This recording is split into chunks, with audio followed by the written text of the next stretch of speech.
Hi, good evening. This is Dr. Randall Bach. Today is September 29, 2021, and we're here at a different venue for a coronavirus conversation. It's an odd thing. The power went out of my house. Um, Long story, and hopefully it'll be restored soon, but I'm in a different venue. And I'm going to have probably a shorter session tonight than usual. There are a lot of things going on, but they're mostly in the I guess in the absurdity realm, um, wherein huge college football stadiums can be filled with 100,000 people side by side by side without causing any spikes, um, and yet your kid has to wear a mask in school. This is silliness. Young people in general, people on the football field, your kids in school, uh, don't have any problem getting the illness, pretty much. If your kid has a severe comorbidity, God forbid, lymphoma or cystic fibrosis, it's another story. But this is not something that is routine. And kids will do better with using their natural immunity to fend off the natural virus and move from there. I'm going to go over bits of a talk that I saw earlier this week. That's quite interesting. Maybe give you some a little bit of added armamentarium aside from some of the treatment aspects for avoiding not just coronavirus but illness in general, colds and so forth. It's pretty obvious stuff you've probably thought about, but the veterinary researcher who came up with it is much more thorough and fact-based for those people who enjoy that. I do, actually. So I think without further ado, I might just start in on some of the slides. And I apologize, they're not necessarily curated perfectly this week. Let me see if I can come up with the start.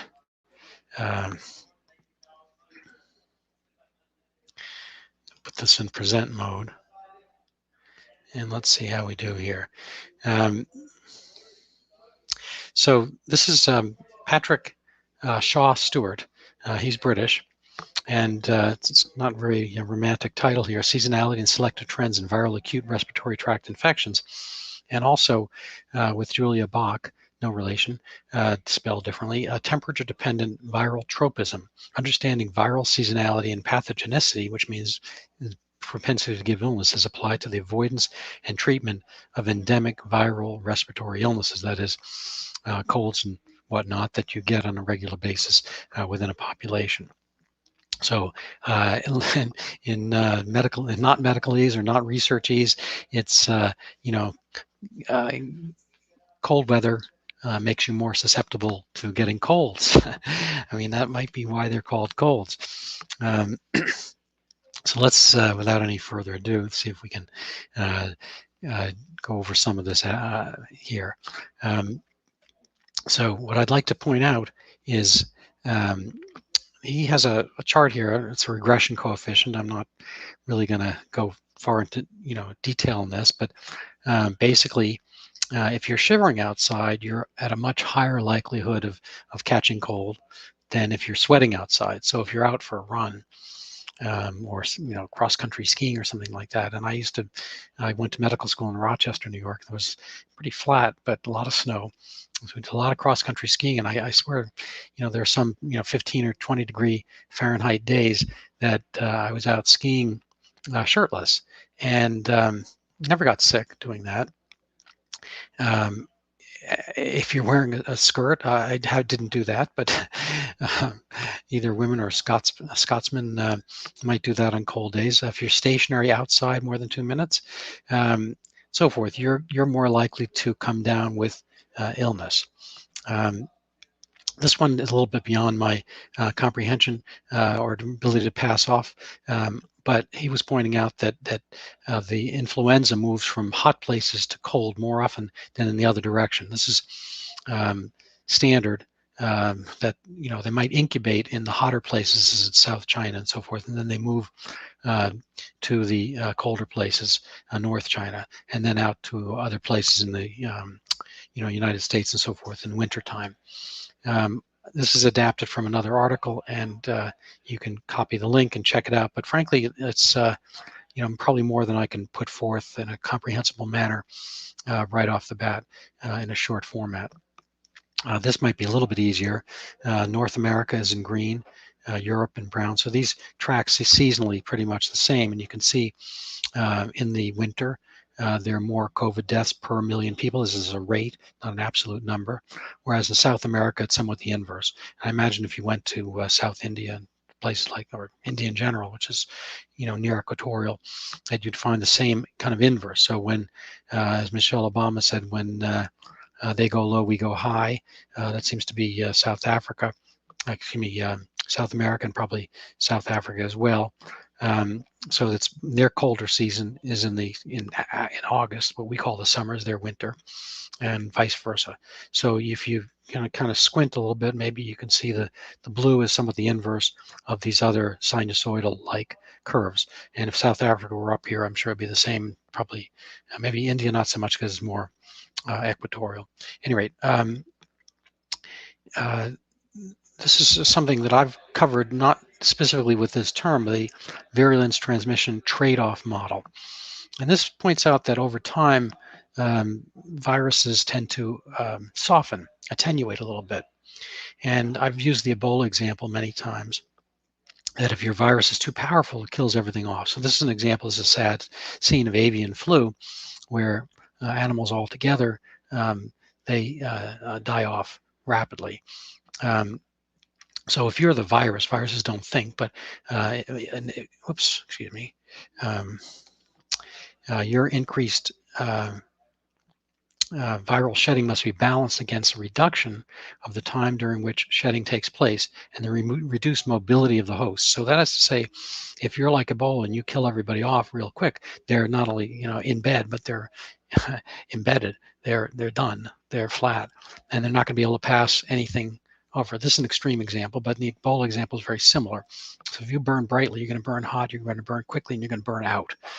The other example here is a seagull all by himself. So the final balance will depend on the environment. So if you have, if you want to be a virus for seagulls, you would do well not to kill that seagull, because he's not going to be able to pass it along to somebody else, because they don't encounter each other that frequently. So it's a high density. You can kind of blot everybody out all at once. But for animals that are more individual, you don't want to get the animal that sick if you want to pass yourself along in future. This is kind of an example of virulence. If you wind up in sick, this is illness up higher. So if you wind up, when he says go to bed, I think you wind up bedridden up here, then you're not virus. If you're the virus, you're going to grow, make the guy sick. Your transmission phase is really on the sides here while he's up and around and mobile. So you're walking around, you get really sick. Oh my God, I'm in bed. So a real severe illness, you wind up in bed. If you're the virus, you're better off getting the guy somewhat ill so you can replicate and whatnot, but not so much that he's going to be putting himself out of society. So over time, these viruses that, let's in red, they start out strong, and gray, they're getting weaker, and blue, they're getting weaker. People will be able to move out the virus. If people are mobile, the virus will be able to geographically spread. So if you're the Ebola one, you're right here. Let's say you're just red. You're going to kind of burn yourself out in a very short geographic area. If you want to survive and move, you have to be somewhat moderate, and then even more temperate or mild in your symptoms, so that you're able to move out. So this is a really beautiful example of the thing I've been trying to get out many times, that over time, COVID, along with other viruses, attenuate, they soften, they mellow over time. Most of the rest of us do as well for different reasons. So this is kind of a busy slide. Maybe you can pause this and look at it. I'm not going to spend much time on it now, but over time, the strains are going to be doing the same type of thing, that the virulence of strains is correlated with their incubation period. That's kind of going back to the first slide here. Shorter incubation periods tend to be more severe. That's kind of the end of his lecture, and I'm going to maybe move on to a different topic. I maybe before I do that, I'll just maybe go over some of the conclusions that I thought he brought to bear, which were that you want to avoid being the guy shivering outside for long periods of time. So this is one instance where a facial mask might help, but not necessarily covering your mouth and nose because you like to breathe, and those things tend to trap some of the aerosol. And so what you'd rather have is a situation where you are able to breathe in and out, but you're keeping your kind of respiratory area warm, so those ski masks and whatnot. And what else? It's pretty common sense stuff. Probably your mom told you, wrap up, bundle. You don't want to be too wet and cold on the inside. You don't want to be, out in the cold. A lot of what he pointed out was in the places that, do get illnesses, although they're tropical, they tend to get in monsoon season because people get wet from they get cold from being wet and soaked and whatnot. So it's not just temperature, it's the evaporative aspect as well. So these are some other things here in no particular order that might show, because it's a little bit, I'm a little bit stressed because of the power outage at my home. Anyway, this is from the UK, the Telegraph. Thousands more people than usual are dying, but it's not from COVID. So the UK has national health insurance, and they put people on lists. They're a little bit tougher about appointments, and they can put people off. And what they're finding is after 18 months of delayed treatment, fewer consultations, people are dying, but they're dying from their other stuff not being treated as well. So this is kind of the cat laser pointer thing I've talked about earlier. And the title of tonight's talk is that you can kind of focus on one thing, COVID, COVID, COVID, COVID, COVID, and then other things are happening. I've been guilty of this myself. I'm writing a book on Zika, and I've been spending kind of, a good fraction of my waking hours on that, and I wind up neglecting other things. You can see there's kind of an antsiness even from the left about staying on COVID, because they're kind of losing the track of the narrative of global warming and moving away from meat and cancel culture and I don't know, a bunch of other things, Me Too and whatnot. I think probably it's in the long run, they're going to get tired of this. But in the meanwhile, it's been a very useful power tool. And you can see that here there are other things happening along the way that are, neglectful essentially. Let me see what else I have. I could quote from the article, but I'm probably not going to do that. I'm going to kind of go into a little bit of the meme hour. Again, trying to kind of move things along a little more rapidly tonight. These are this kid on the right you might have seen. There's a kid, they keep trying to put the mask on. He's probably 2 years old, something like that, 2.5. This is pointless. See, the kids have good natural immunity. They have really excellent natural immunity, and they've got good they've got very small kind of in and out of their lung capacity, and they are able to deal with illness, head on, and they don't get that sick as we do with coronavirus and so forth. So I know, Angel, I'm sorry, but Daddy lacks the courage to stand up for your freedoms and right to breathe. That's a sadness. So getting to, I think it's something I mentioned earlier, and again, I apologize for the lack of order tonight. This is an actual study in JAMA that people in football games with limited in-person attendance didn't show any county level increase in COVID, and that seems to be the case as the stadiums have filled up 100,000 at Wisconsin and whatnot, and they have not noticed any increase in COVID in the area. So a lot of this is just, silliness, is politics. Here they are apart with masks, together without masks. This is just like a week ago. So that's science. You see the same type of thing. This picture, I'm not sure if simultaneous, but in New York City, there were pictures of Meghan and Harry, who are commoners, I guess. And so they are, I don't know, commonly are out and about, I guess. But they were in a private function without masks together and outside with masks. And they were doing the festival for something called Vax Equity. Who knows what that is?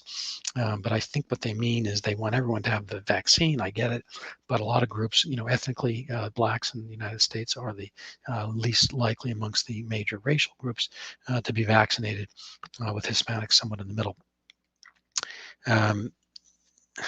This is maybe what it's unfortunately going on in Australia, a free country, ostensibly, but they don't have a Second Amendment, and they may not have a First Amendment. They're working on the British system, but it's really an amazing thing. They consider themselves an island, so they've kind of taken away all the guns. Australia used to be kind of a rough and tough place. It was originally the repository for criminals from England, and they were sent there. And they've kind of been a tougher kind of cowboy individualist culture, but this does not appear to be the case. So there have been riots and protests. So here we have Australian police are beating up old people in the street, strangling women, hitting men, splitting their skulls open. I don't know if you saw that video. It's horrifying, and there's not a damn thing Aussies can do. Here it was a little bit milder. These are just scenes from the area. I don't get it. On the left is a young woman. On the right, probably an older woman, outdoors, masked up. I don't know what they're getting at. I mean, they're not near anybody. Enjoy life. It's the end of summer, heading into fall. The last few days of good weather. You should really, figure things out.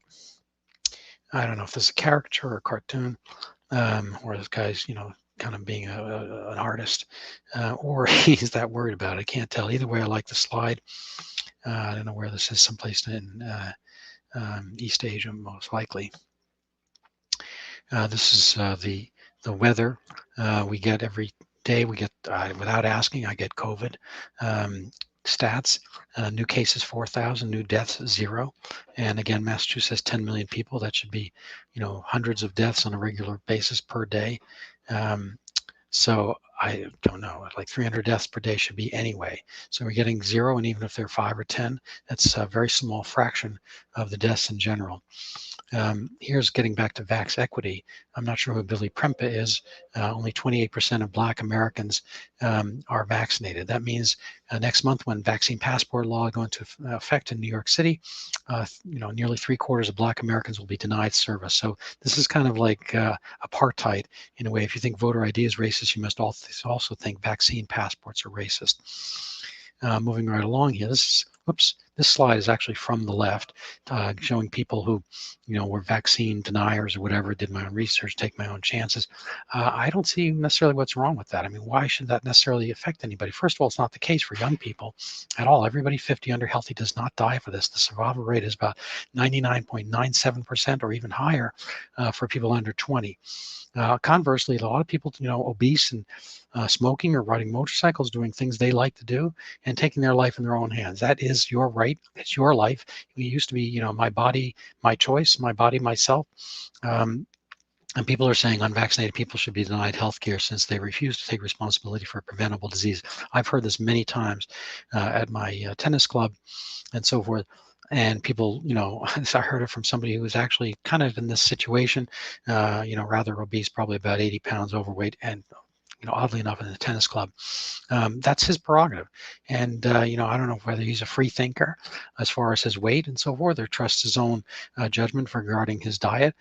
But you can use this example for anything else and take off the words immune system, and you've made your own choice. You've decided to go sailing. You decided to go skiing. You decided to go to a football game. You decided to play football. That is your life, your responsibility, and freedom is the major battlefield here. I put this up. This one's a tiny one, a little bit like the umbrella one. I hate allergy season. I took Claritin, but nobody else did, so my allergy medicine isn't working. My umbrella won't work unless you put your umbrella up, so forth. I kind of like this one here. I don't know who this is, but if your shot works, why do I need one? If your shot doesn't work, why do I need one? Somebody had this up on his Facebook, and this came up with the false information. I clicked through, and it had nothing to do with this. It talked about vaccines do work. Nobody's arguing that they work, but the premise here is suppositional. If your shot works, why do I need one? He's young. if your shot doesn't work. And they're telling you, well, they do work. Well, that's fine. So if your shot, that's in this part A over here. There's no reason to have this obnoxious, labeling. And frankly, does only the opposite. It's what I call the kids near the liquor cabinet. I might have mentioned, when I was a kid, I went near some cabinet. I didn't even know there was liquor in it.